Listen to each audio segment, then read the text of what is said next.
Good afternoon, everybody. I just had a chance to tour this staging facility here at Theodore, along with Admiral Allen and Governor Riley. I also want to acknowledge that Congressman Joe Bonner and a number of our elected officials are here, and they just received an extensive briefing about what is taking place. It is from this staging area and 16 others like it all across the Gulf Coast that our response to the oil spill is being carried out. I saw, and many of you had an opportunity to see, what is being done to repair and decontaminate boom, to train volunteers, and to help with the cleanup efforts. And their hard work and their sense of purpose on behalf of the people of Alabama, as well as the Gulf Coast, is inspiring. I had a chance during the discussions with the state and local officials to reiterate to them what I've been saying all across the coast, and that is that we want to coordinate at every level, federal, state, and local, to make sure that we are leaving no stone unturned in terms of our ability to respond to this crisis. Now, what I've heard from a number of local officials during my trip today is what I've heard from folks on each of the 4 visits that I've made to this region since the Deepwater Horizon explosion happened in April. There's a sense that this disaster is not only threatening our fishermen and our shrimpers and our oystermen, not only affecting potentially precious marshes and wetlands and estuaries and waters that are part of what makes the Gulf Coast so special. There's also a fear that it can have a long-term impact on a way of life that has been passed on for generations. And I understand that fear. The leaders and the officials who are with me understand it. Governor Riley understands it. He has been a regular presence on our daily coordinating calls and a relentless advocate for Alabama throughout this process. And we are absolutely committed to working with him and all the local officials who are behind us to do everything in our power to protect the Gulf way of life so that it's there for our children and our grandchildren and our great-grandchildren. Now, everybody here has had experiences dealing with disasters. As we were flying over from Mississippi via helicopter, you could see the footprints of buildings that had been decimated from Katrina. But in some ways, what we're dealing with here is unique because it's not simply one catastrophic event. It's an ongoing assault whose movements are constantly changing. That's what makes this crisis so challenging. It means that it has to be constantly watched. It has to be tracked. We're constantly having to redeploy resources to make sure that they're having maximum impact. And we also need to make sure that we are constantly helping folks who've been hurt by it, even as we're stopping the oil from spreading into more and more areas. So that means that this response effort has to happen on a bunch of different tracks. It means containing as much of the oil as we can, as quick as we can. After seeing an initial oil collection plan from BP, we went back to them and said that they need to move faster and more aggressively. And they've now come back with a plan to accelerate steps to contain over 50,000 barrels a day by the end of June, 2 weeks earlier than they had originally suggested. The revised plan also includes steps to better prepare against extreme weather events and other unforeseen circumstances in the months ahead, addressing another one of our concerns. And we're going to continue to hold BP and any other responsible parties accountable for the disaster that they created. Dealing with the aftermath of this spill also means protecting the health and safety of the folks who live and work here in Theodore, here in Alabama, and here on the Gulf Coast. As part of this effort, I'm announcing a comprehensive, coordinated, and multi-agency initiative to ensure that seafood from the Gulf of Mexico is safe to eat. Now, I had some of that seafood for lunch, and it was delicious.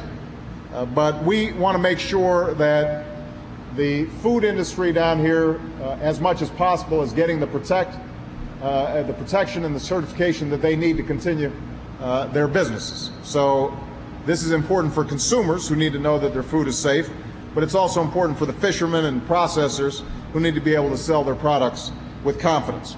So let me be clear, seafood from the Gulf today is safe to eat, but we need to make sure that it stays that way. And that's why, beyond closing off waters that have been or are likely to be exposed to oil, the FDA and the National Oceanic and Atmospheric Administration are increasing inspections of seafood processors, strengthening surveillance programs, and monitoring fish that are caught just outside of restricted areas. And we're also coordinating our efforts with the states, which are implementing similar plans. These safety measures are on top of steps that we've taken to protect workers who are involved in the cleanup efforts. And part of the training that you observed here today involves making sure that workers are sticking to the protocols that are put in place so that when they are out there on the waters or here on land working with potentially toxic materials, that they're taking that seriously and that they're not cutting corners on safety, because we don't want tragedies on top of the tragedy that we're already seeing. Officials from the Occupational Safety and Health Administration are inspecting all the staging areas like this one. They're boarding vessels off the coast to make sure that BP is complying with its safety obligations. If they see a problem, they'll work with BP to resolve it as quickly as possible. And we're also monitoring air and water across the Gulf Coast for hazardous chemicals and pollutants that could endanger oil spill workers or anybody else, so we can act swiftly should any health risks arise. Now, these health and safety measures are just part of our overall effort to deal with the spill. All in all, we are confronting the largest environmental disaster in our history with the largest environmental response and recovery effort in our history. Over 27,000 personnel are working to safeguard our coasts and protect endangered wildlife. More than 5,400 skimmers, tugs, barges, and other vessels, some of which you saw as we came into this facility, are currently responding to the spill. Over 2 million feet of containment boom and over 3 million feet of sorbent boom are being used to contain the spill, and millions of more feet are available. In addition, we have authorized the deployment of 17,500 National Guardsmen and women to assist in the response effort. So far, only about 1,600 have been activated, and the rest stand ready to help whenever our governors choose to call on them. Across the Gulf Coast, Guardsmen are supporting local, state, and federal authorities in a number of ways, from reconnaissance to hazardous material training. Guard aircraft are also assisting in the response and helping to coordinate the vessels that are out on the water. Here in Alabama, in particular, about 200 of roughly 450 Guardsmen who've been activated have received specialized training to assist BP with claims processing. So put simply, this is a multi-purpose force that's prepared to handle almost any challenge, and I hope our governors put them to good use. So, the full resources of our government are being mobilized to confront this disaster. But it's not only important for everyone from the federal government on down to do all we can, it's also important for us to work together to make sure our efforts are well coordinated. And that's why Governor Riley and the other Gulf Coast governors have been on a daily call with my administration 7 days a week since this disaster occurred. That's why we're going to continue to work hand in hand with state and local authorities on every front, from containing as much oil as possible to protecting our coasts until we put this tragic ordeal behind us. Now, I can't promise folks here in Theodore or across the Gulf Coast that the oil will be cleaned up overnight. It will not be. It's going to take time for things to return to normal. There's going to be a harmful effect on many local businesses, and it's going to be painful for a lot of folks. Folks are going to be frustrated, and some folks are going to be angry. But I promise you this, that things are going to return to normal. This region that's known a lot of hardship will bounce back just like it's bounced back before. We are going to do everything we can 24/7 to make sure that communities get back on their feet. And in the end, I am confident that we're going to be able to leave the Gulf Coast in better shape than it was before. So, Governor Riley, I appreciate all your efforts. To all the local officials here who've been working so hard, we appreciate what you do each and every day. And let me just make one last comment about our Coast Guard and about our National Incident Coordinator, Thad Allen. Thad Allen was about to retire, and he has answered the call on behalf of this country and is working as hard as anybody in this country right now to help deal with this crisis. Members of the Coast Guard have been doing outstanding work each and every day. And so I just want to say to all of them that the country is proud of you, grateful to you. Keep up the good work. All right? Thank you very much, everybody. I want to take this one question because there's been some reports in the news. I'm going to be meeting with the BP chairman and a number of officials on Wednesday. We have begun preliminary conversations about how do we structure a mechanism so that the legitimate claims that are going to be presented, not just tomorrow, not just next week, but over the coming months, are dealt with justly, fairly, promptly. So far, we've had a constructive conversation, and my hope is that by the time the chairman and I meet on Wednesday, that we've made sufficient progress that we can start actually seeing a structure that would be in place. But it's too early now at this point, Major, for me to make an announcement. By Wednesday, though, my hope is that we've made some progress on this front. All right?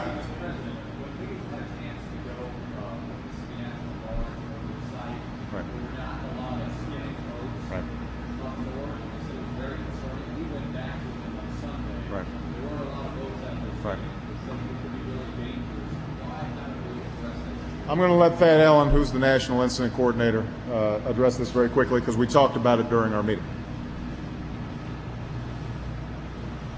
First of all, we have a number of different types of skimming equipment. Some are offshore, deep draft vessels. The skimming equipment's organically built into it. We have other skimming arrays that are towed with boom systems, and we have shallow water skimmers that are deployed inshore. They've become the major resource of effectiveness to try and fight this battle offshore. And we know what we're doing near the wellhead. We have to push the enemy, if you will, back 20 or 30 miles offshore and do maximum skimming there. We have over 400 of those skimming vessels that are actually organically contained skimming equipment. Our goal is to take the smaller equipment that's flexible, put it on vessels of opportunity, and then coordinate better with our local state partners, including the National Guard overflights, local fishermen's associations, and so forth. Mass our effect and get it pointed up with a command and control system that can attack it on all levels. All right.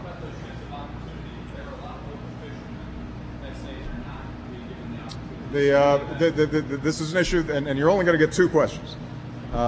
This is an issue that's come up across the Gulf.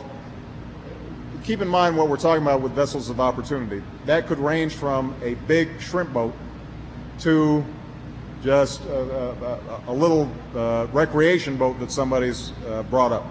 So each of them is going to have different capacity. Some of them are going to be able to take skimming equipment of the sort that Admiral Allen discussed and actually place it on the boat. Some of them aren't going to have that capacity, but maybe they can act as sentinels to spot oil. Or maybe some of them are just shuttling supplies back and forth to these ships. So what we're doing now is we're taking an inventory of all the vessels that have presented themselves to determine which ones can go out deep water. They've got radio, they've got full equipment, they can actually lay out boom, they can engage in skimming, which ones aren't able to do that, and that process is going to be coordinated. But keep in mind, we've got to do this across 4 states, and what that means is that at any given time, as Thad indicated, the priority might be we just want to get some stuff out 20 miles before it starts coming in closer, which means you're not going to see necessarily a lot of skimmers close in because every resource that we have is being deployed further out. But one of the key points that we made was with the regional incident commander is we've got to make sure that we've got a full inventory. We know exactly what the capacity of each of these boats are. We've made sure that people are being trained and we're matched up folks who are trained with these vessels, and we start actually putting them to work as quickly as possible. All right?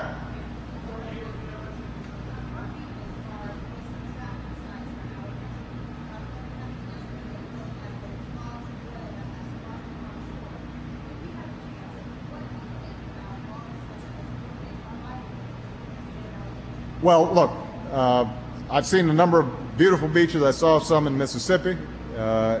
We saw some beaches flying over, but I'll be honest with you, that we're going to stop as much of the oil from coming in as possible. That's our number one job. It turns out that if the oil hits the beaches, that's actually probably the easiest to clean up. So it's a concern, obviously, for tourism. It's a concern for an entire Gulf region that economically depends on the tourist season and this period of time when people are out of school. But those beaches will recover, because those big globs of oil, when they hit the beaches, we can send a bunch of people out there and scoop them up, dispose of it properly, and those beaches will look pretty pristine a year or 2 years from now.